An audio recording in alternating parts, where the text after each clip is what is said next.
MJ, and I'm actually recording 2 videos tonight. This is video 1 of 2. This video is coming out this week, so tomorrow actually for me, because I am way behind in filming, but I'm trying to pack and get everything else ready to leave because I'm leaving and moving on Friday. So I'm trying to get a bunch of videos pre-filmed, so I actually have some time off next week to unpack, learn my new surroundings. I mean, it's going to be whatever I can do next week, just because I have to, like, get so much stuff moved over. Like, this week is my last week here, and I have to, like, go to the post office and get my address changed, and I have to go deal with my bank account, and I have to do all this stuff, and I'm like, man, is moving really worth it? I don't know. Whatever. That is not the point of this video at all. This is actually my monthly favorites, so this is my favorites from January, and I feel like I don't have a lot of favorites this month specifically because I think I've packed most of the things that I'd consider favorites, because there is, like, nothing in my space right now. Like, there's absolutely nothing in here except for, like, my desk, which isn't even a desk, it's a table, and, like, empty bookcases, and it's, like, it's very odd to live in a space that is so empty, and you know that soon will not be yours, even though it has been for a long time. But that is, again, not what I'm talking about. There'll be a moving vlog probably at the end of the month. I'm going to attempt actually holding a camera and talking to it in a vlog style instead of me sitting and doing something like this, but that is, again, a video for another day, and you know what? I'm going to get on to my favorites. Otherwise, this is going to be a 35-minute video, and I don't want to have to edit that. So I feel like in January there were lots of things that I really, really loved when it came to beauty. And this is something I have been loving for a really long time, and that is Batiste's dry shampoo. I live by this, like, half the time. If I don't have time to wash my hair, if I want a little bit of volume in my hair to make it look nice, I just spray some of this on, work it in, and my hair looks fine. And this one is blush. I've tried the tropical one too, and I could not tell you what scent that is. I got a little trial size of it because I wanted to see how I liked it, because this is kind of my go-to. This is my favorite, just because it smells nice. And I have absolutely been loving this for several months, actually for several years. But this is just kind of one of those things of I found myself reaching for in January because it's been cold and snowy, and I haven't really left the house all that much because it has been so cold and so snowy that it's just a pain. And if I keep talking about this, there's going to be 20 minutes of me just talking about my dry shampoo and my hair habits. So another thing that I've been really loving in beauty this month, and this has kind of been the month of I haven't really been wearing much makeup because I haven't really left the house, nor have I really been experimenting because it's been so cold and so snowy and I haven't really gone anywhere, like I've already said about 4 times. Like, I'm just not happy about the snow. Like, I'm ready for it not to be snowing anymore. But something I found in, oh wow, you cannot see that, but if you could, it would be really helpful, but is the Garnier Skin Active Micellar Makeup Removing Towelettes. I normally use Yes To's towelette for removing my makeup, but I find that that actually irritates my skin even more. Like, I find that if I get it anywhere near my eyes, even their makeup remover for your eyes, like, it burns. And I find that, like, I've used these a few times and I've had no issue like that. I still have to use 2 or 3 towels to remove all my makeup, but I'm not finding that I'm having, like, that adverse reaction to it, and I haven't had a really good skin month, so having something that doesn't make my skin terrible has been really great when taking my makeup off.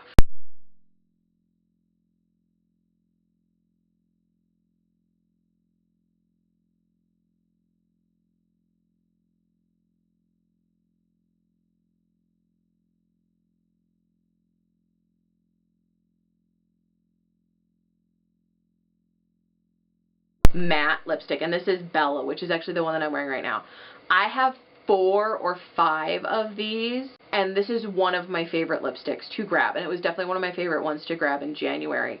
But I feel like NYX in general, their lipsticks I reach for before I reach for anything else, especially their liquid lipsticks. I don't really feel like I have many cream lipsticks anymore, just because I feel like this is such a trend right now, is the liquid lipstick. And I don't expect liquid lipstick, or any lipstick rather, to last all day, just because, you know, you do eat, you do talk, you drink, you do all this stuff. So I expect, you know, okay, I may have to reapply my lipstick in the afternoon, and you do have to with this one. I find that I have a lot of transfer with most lipsticks, and I feel like with this one it's not as bad as others just because it does dry down quite a bit. But I don't expect any lipstick to be like transfer proof, and I know that there are lipsticks that claim they are and all this, but I don't really expect that out of a lipstick because it's just, I feel like we all have learned that, you know what, yeah, you're probably going to have to reapply your lipstick. But I'm a big fan of pretty much any of the liquid Suede lipsticks. I do find that I do need to moisturize after I take it off, but that could also be just because of the makeup remover. So either way, big fan of this month. We'll probably keep using it through the next several months, though I do find myself using the darker colors during the winter, and then by the time summer hits, I tend to use more of the nudes, just because I wear more nude lipstick during the summer. Okay, so one more makeup item, and I found myself reaching for this a lot in January, because I feel like in January was just like one of those months where I feel like it was like 6 months long, and it was just like a dead month. Like, I have no other reaction to January beyond the fact that I was just like, it's still January? Man, it's been January for 3 years! But I have been loving Lorac's California Dreaming palette. That's what this is called, right? Is this called California Dreaming? I think it is. I don't know. I bought it last year, and I really liked it. I think it's called California Dreaming, and it's just a nice little 12-shade palette. I have worn several of the colors out of here. I love Lorac's pigmentation. I love their packaging. I feel like everything Lorac comes out with, I absolutely love. And I feel like I've said that before about other palettes. Like, I used the Beauty and the Beast palette at Christmas for one of my makeup looks, and I loved it then. And I love this one now. And I feel like I've taken the amount of palettes I have for granted because I have to pack all of them. And I've had to play Tetris with my makeup palettes. Like, I'm actually going to pack them tonight because that's why I'm getting everything filmed.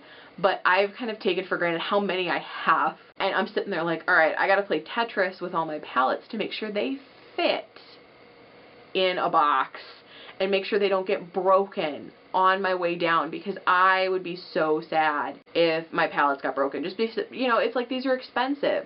I dropped my Tartist Pro palette and I cracked one of the shades, and I was like, oh man.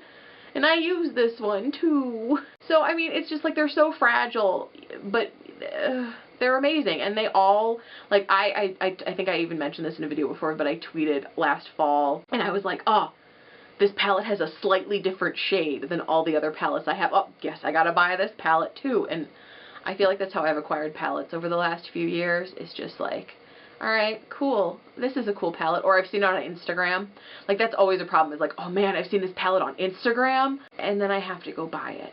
And then I end up with 30 palettes like I have now. Okay, so a few more things. And normally I don't add food in these just because, like, I feel like that's just like, oh. But I feel like in January, again, felt like a dead month. I felt like a hermit. I just wanted to sit under a bunch of blankets, watch TV or movies, and just eat. And I didn't.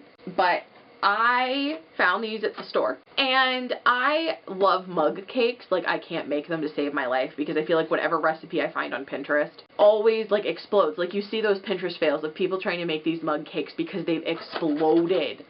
But Duncan Hines actually came out with a, like, it's called Perfect Size for One, and it's a mug cake, and this is confetti. And I actually really, really enjoy them. It's like a little cake, and it's in a mug, and it's great. I mean, instead of buying a whole cake or making a whole cake, you could just make it in a mug. And I can't get mad at that. Like, that's an amazing thing. Come on. It's amazing. Like, if you just, like, want one slice of cake, but you don't want to make yourself a cake or buy a whole cake, I mean, come on. These are great. These are great. Okay, and one more food item that I think I found in December, I can't remember, but Kinder finally came out with, like, the eggs that they have, and it's not really an egg. It's like you split it apart, the toy is in one half, and then there's, like, the other half is full of, like, Nutella, and it almost is like a Ferrero Rocher. Like, that's kind of what I can equate it to if you haven't had one. They're called Kinder Joy, and they're really cute, but I still want a Kinder Egg, which is the egg with a little toy inside. But, I mean, these are good. Like, I really like these. I've been loving them recently. I mean, again, it's like that cute little snack that you can have, like, in your lunch, or just be like, you know what, yeah, I have a tiny snack, and it looks like an egg, and you know what, there's a toy inside, you know, because I'm 7, I'm 7.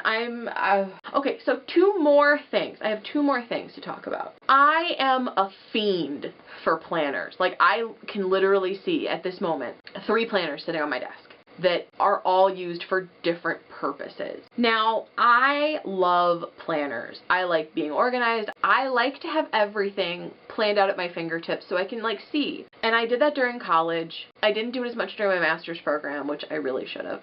But during college, I would keep my class schedule tracked. I'd keep all my homework tracked. I'd keep my, sorority events tracked and my work events and everything else that I needed all in one planner. And I found that having that one planner was a little difficult. But, in university, you can't just carry around 6 planners. And I feel like most people would call this a bullet journal, but it's more of a customed journal to who I am, or a planner to who I am.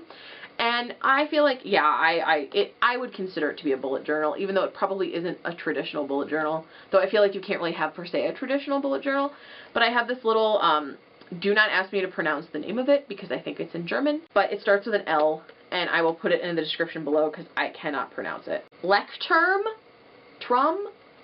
Leuchtturm? It's a Leuchtturm 1917 notebook, and I have been using it to, this is like February, this is my habit tracker, and then this is my mood tracker, and you can't really see it because my lights aren't working, but like this is this week. So everything I've been doing this week is all in one space, and that's really, really nice when it comes to making videos and packing and getting everything else ready. I find that this keeps me a bit more, how do I want to say this, a bit more organized. I feel like in January I did not utilize it as much, but like my last week in January and then like my January in review, and I have like different pages in here, and I have been using it every day because I track different things every day. And I really have been liking the ability to have a small little notebook. And I've seen other people use these. I mean, a lot of people use these for other things.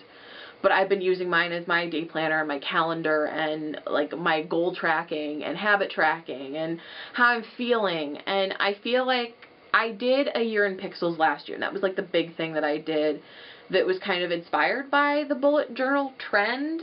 I don't really know if you want to call it a trend because I feel like a lot of people are doing it, but they do it in their own way. And this is kind of my own way of doing it.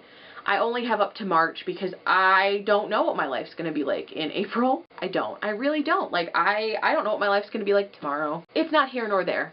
So I have one more thing. And the only reason I actually got this out was because I had to repack a couple of boxes.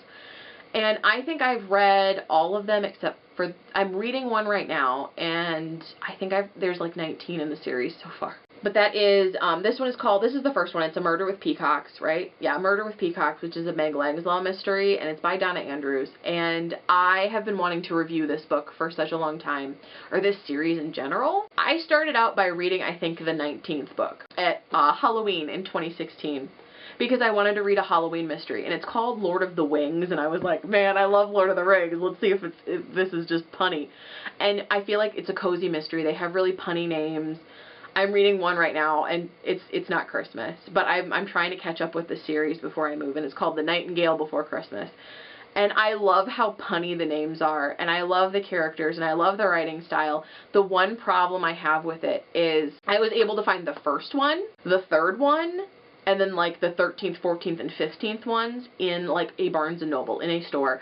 The rest of them I had to order off the internet, and most of them I had to order used, just because they don't have them out right now, which I think is a little odd.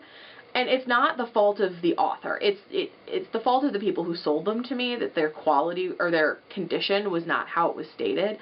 Like, I bought one of them, and it said the condition was good. Well, I don't consider having like teeth marks and ripped pages to be in good condition. Like, I couldn't read several, I had to recycle the book, and I don't think I've ever recycled a book before, because I was just like, there's teeth marks in this, like there are holes in this book.